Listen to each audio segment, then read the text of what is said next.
வணக்கம். Big topic with Karthik மாய்குமார். பாஜகவோட மூத்த தலைவர் ஒருத்தர் உத்தரகாண்ட்ல பயங்கரமா செயலாற்றிக்கிட்டு இருந்தாரு. ஆனா அவர் இப்ப அந்த கட்சியில இல்ல, தூக்கிட்டாங்க கட்சியை விட்டு. காரணம் அவரோட பையன் ரெசார்ட் நடத்துறன்ற பேர்ல அந்த ரெசார்ட்டோட ரிசப்ஷனிஸ்ட்டை கொலை பண்ணியிருக்கானா. இதை பத்தி தான் முழுக்க இந்த ஷோல பேச போற. நிகழ்ச்சியில் போலாம்.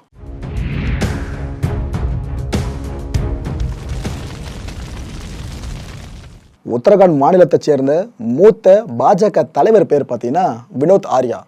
இவர் அந்த மாநிலத்தில் முன்னாள் அமைச்சராக இருந்தவருங்க. இந்த திரைப்படங்கள்லாம் காட்டுவாங்கள்ல, ஒரு மினிஸ்டர் பையன் அப்படின்னா கண்டிப்பாக எந்த அளவுக்குலாம் எல்லாம் மீறுவாங்க. இந்த கண்ணில் சிக்கிற பெண்களை கடத்தி கொண்டு போயிட்டு அவங்கள பாலியல் வன்கொடுமைக்கு உட்படுத்துறது, நிறைய இல்லீகல் ஆக்டிவிட்டியை பண்ணி நான் மினிஸ்டர் பையன் அப்படின்னு சொல்லி தப்பிச்சுக்கிறது, இதெல்லாம் படங்களில் பார்த்துருப்போம். இது அப்படியே நிஜ வாழ்க்கையில் உத்தரகாண்டில் நடந்திருக்கு.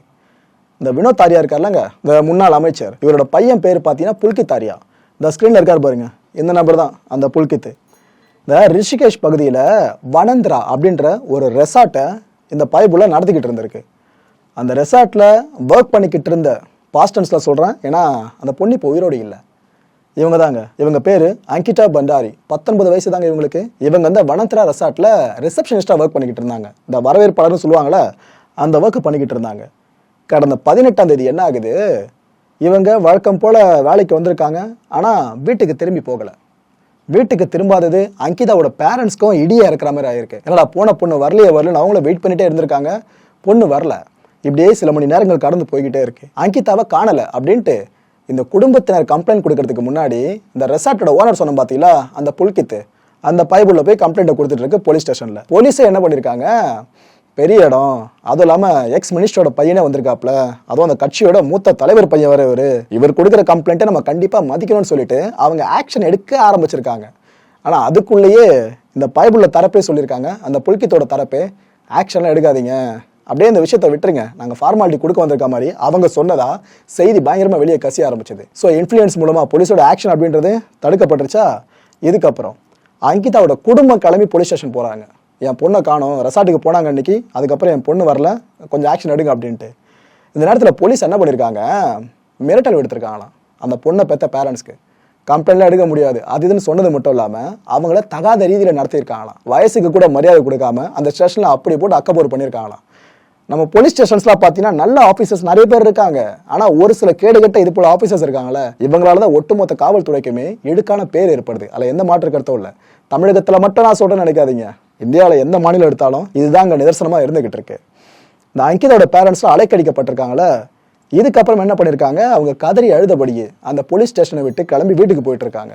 அவ்வளோதான், நம்ம பொண்ணு இதுக்கப்புறம் கிடைப்பான நம்பிக்கை நம்மளுக்கு இல்லைன்னு அவங்க ஒரு பக்கம் கதறி அழ ஆரம்பிச்சிருக்காங்க. இதுக்கப்புறம் தாங்க சோஷியல் மீடியா என்ட்ரி. நிறைய பேரும் திட்டுவாங்களே, சோஷியல் மீடியாவில் தான் நிறைய தப்பான செய்திகள் பரப்பப்பட்டு இருக்கு, இது இருக்கிறதுனால சமூக சீர்கேடுன்னு சொல்லிட்டு.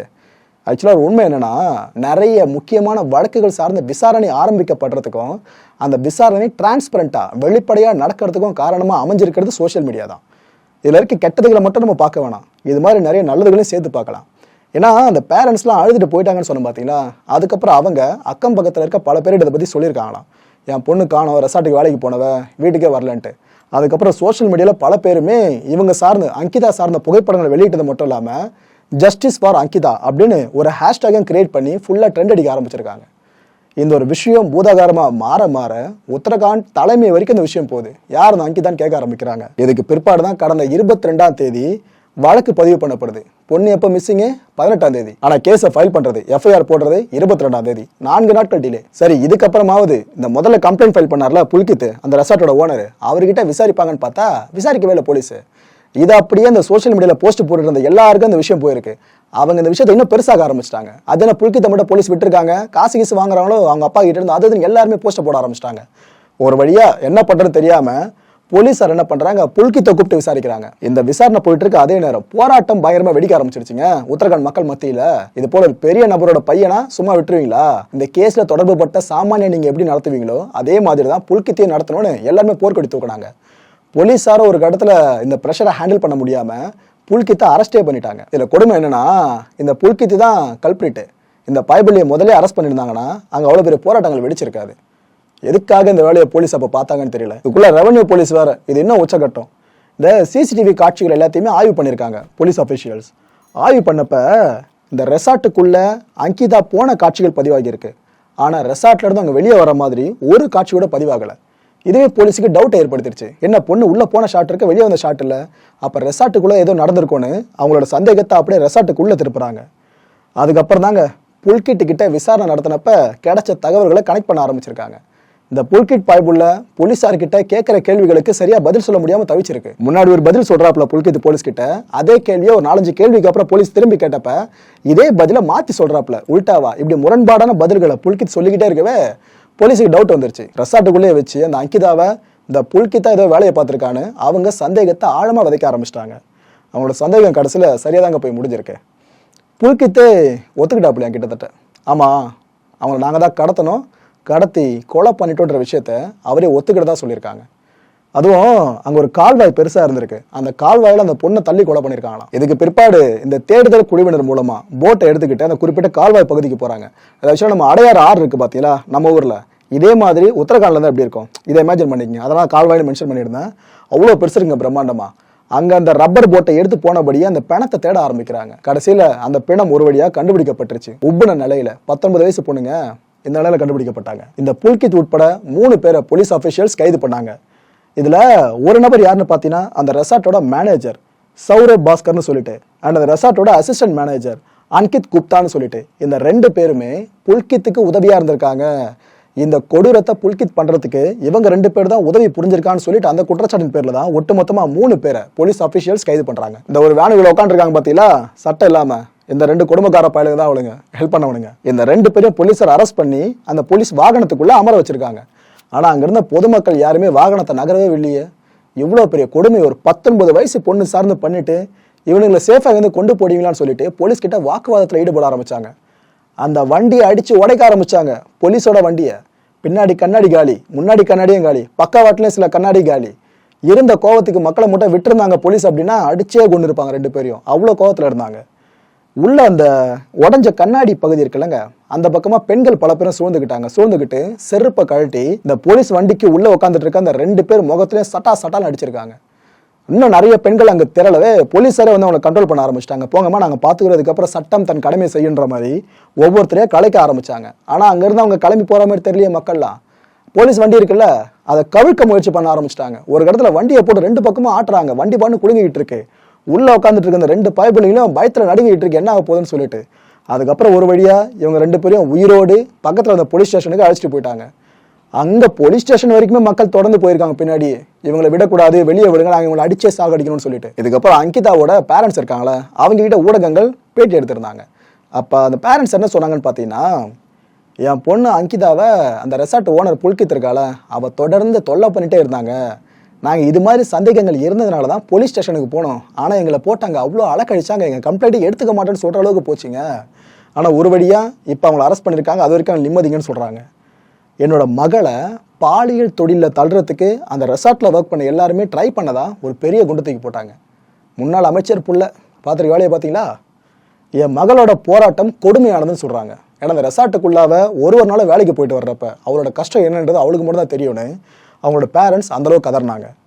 இங்கே தாங்க முதல்வரோட என்ட்ரி. சிஎம் வரைக்கும் விஷயம் பெருசாக போயிருக்கு. இந்த உத்தரகாண்டோட முதல்வர் புஷ்கர் சிங் இருக்கார்ல, அவர் என்ன சொல்லியிருக்காப்புல, அங்கிதாவோட கொலையை பற்றி விரிவான விசாரணை நடத்தணும், குற்றவாளி யாராக இருந்தாலும் கடுமையான தண்டனை கொடுக்கணும், எல்லா ரெசார்ட்டையும் சோதனை போடுங்கன்னு சொல்லியிருக்காங்க. உத்தரகாண்டில் இருக்க எல்லா ரெசார்ட்டுமே இதுக்கப்புறம் சோதனை விளையத்துக்குள்ளே வருது. இந்த டிஸ்ட்ரிக்ட் மேஜிஸ்ட்ரேட்ஸ் இருக்காங்களே இவங்க டைரெக்டாக ஸ்பாட்டுக்கு போய் சோதனை பண்ணணும்னு சொல்லியிருக்காருங்க. சட்டவிரோத ரெசார்ட் ஏதாவது ஒன்று உங்கள் கண்ணில் பட்டுச்சுன்னா நீங்கள் என்னோட அனுமதிக்காக வெயிட் பண்ணாதீங்க, ஆக்ஷன் எடுங்க அப்படின்னு சொல்லியிருக்காரு. இதெல்லாம் ஓகே, இப்போ பண்ணுறதெல்லாம் ஓகே. இதை முன்னாடி பண்ணுறதுக்கு என்ன? இந்த கட்சி அந்த கட்சியெலாம் பிரித்து பேசல, எல்லா இடத்துலையும் இப்படி தான் நடக்குது. ஒரு ஹேப்பனிங்ட்டு ஒன்று நடந்த பிற்பாடு ஒரு உயிர் போனதுக்கு அப்புறம் தான் அப்படியே அதிரடி நடவடிக்கைன்னு ஆரம்பிப்பாங்க. இதை முன்னாடியே பண்ணி தொலைக்க என்ன கேடு? ஏன்னா ஒரு தவறு நடக்காமல் பார்த்துக்கணுன்றதுக்காக தான் இவ்வளோ அதிகாரிகள். தவறு நடந்த பிற்பாடு பார்த்துக்கலான்றதுக்கு எதுக்கு அதிகாரிகள்? சாமானியன் போதுமே. சரி ஓகே விடுங்க. இப்போ நீங்கள் ஸ்க்ரீனில் பார்க்குறீங்களா, இதுதான் இந்த ரெசார்ட்டு போட்டு அடித்து உடச்சிருக்காங்க. ஏன்னா இந்த விஷயம் வெளியே வந்ததுமே பொதுமக்கள்லாம் திறன் அந்த ரெசார்ட் இருக்க இடத்துக்கே போயிட்டாங்க.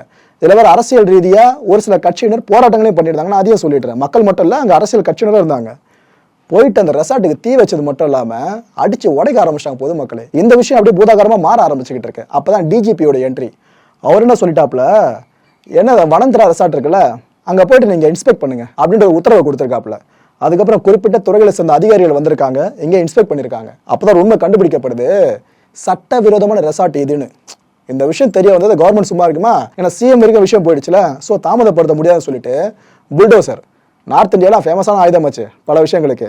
அந்த புல்டோசரை கொண்டு வந்து இந்த ரெசார்ட்டை இடிச்சே முடிச்சிட்டாங்க. இந்த சினாரியோஸ் நடந்துட்டு இருக்க இந்த நேரத்தில் இன்னொரு பக்கம் பார்த்தீங்கன்னா, இந்த கொல்லப்பட்டவங்க இருக்காங்களே அங்கிதா, அவங்களோட சடலத்தை பிரேத பரிசோதனைக்காக எடுத்துட்டு போயிருக்காங்க. அங்கே என்ன ரிசல்ட் வரப்போகுதுன்னு தெரியல. ஏன்னா இந்த 3 பேர் சேர்ந்து இந்த கொடுமையை பண்ணியிருக்கிறதா கிட்டத்தட்ட உறுதியாயிடுச்சு.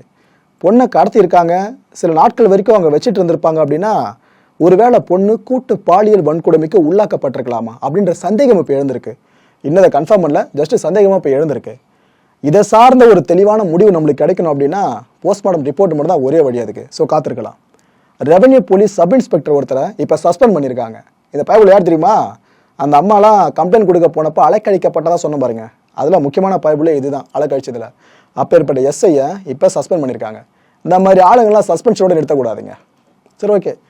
முதல்வருக்கு நன்றி அப்படின்னு அங்கிதாவோட ஃபேமிலி இப்போ உருக்கமாக சொல்லியிருக்கு. ஏன்னா ஒரு மாநிலத்தோட முதல்வர் அவ்வளோ சீக்கிரமாலாம் ஒரு கேஸுக்குள்ளே வர மாட்டாங்க, இதை நல்லா விசாரிங்க அப்படின்லாம் சொல்ல மாட்டாங்க. ஆனால் இங்கே சொல்லியிருக்காருன்னா இந்த கேஸோட வீரியம் என்னது உங்களுக்கு புரிஞ்சிருக்கும். ஏன்னா அரசியல் அழுத்தங்கள் நிறைய இருக்கலாம், யாருக்கு தெரியும் முதல்வருக்கு.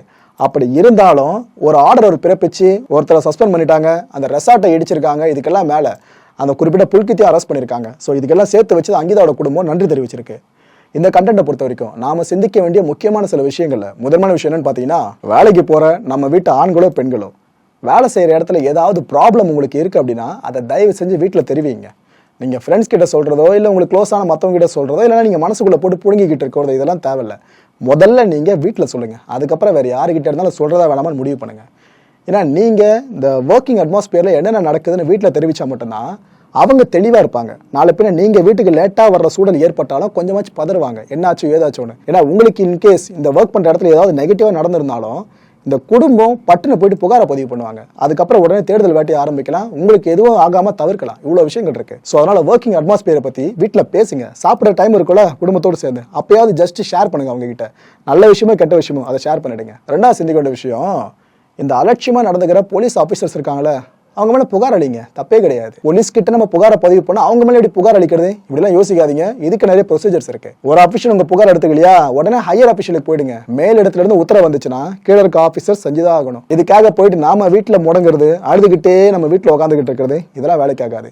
போராடணும்னு முடிவு பண்ணிட்டோம்னாக்கா இறங்கி அடிச்சாதான் முடியும்.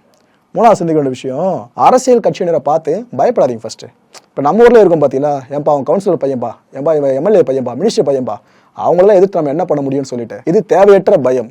நீங்க பேருக்குன்னு ஒரு புகாரை பதிவு பண்ணாலே அது உங்களுக்கு பிளாக் மார்க்கா மாறிடும். நம்மளுக்கு எதிராக புகாரா அப்படின்னு அவங்க ஷாக் ஆவாங்க. இதுக்காக நாம ஏதோ உயிர் போற அளவுக்கு பயப்படுறது தேவையற்ற ஒண்ணு. நான் சொல்ற இந்த விஷயம்லாம் நியாயம் உங்க பக்கம் இருந்தா மட்டும்தான் சொல்றேன். இந்த ஃபேக் கம்ப்ளைண்ட் கொடுக்கறது, மற்றவன் பேரை கெடுக்கிறதுக்கு ஏன்னா வேலையை பார்க்கறது, இது போல கேவலமா யோசிக்கிறவங்களுக்கு இது பொருந்தாது. நாலாவது முக்கியமான சிந்திக்க வேண்டிய விஷயம், உங்க வீட்டு பசங்க யாரு கூட நெருங்கி பழகுறாங்க, இந்த நட்பு வட்டாரங்களை பத்தி தெளிவா பேரண்ட்ஸ் தெரிஞ்சு வச்சுக்கிறது நல்லது. உன் நண்பனை பற்றி சொல், உன்னை பற்றி நான் சொல்கிறேன்னு சொல்லுவாங்களே, புரியும் நம்புறேன். இது எல்லாமே மக்கள் உங்களை பயமுறுத்துறதுக்காக சொல்லல, ஜஸ்ட் விழிப்புணர்வுக்காக சொன்னா அவ்வளவுதான். அடுத்த நிகழ்ச்சியில் சந்திக்கலாம். நன்றி, வணக்கம்.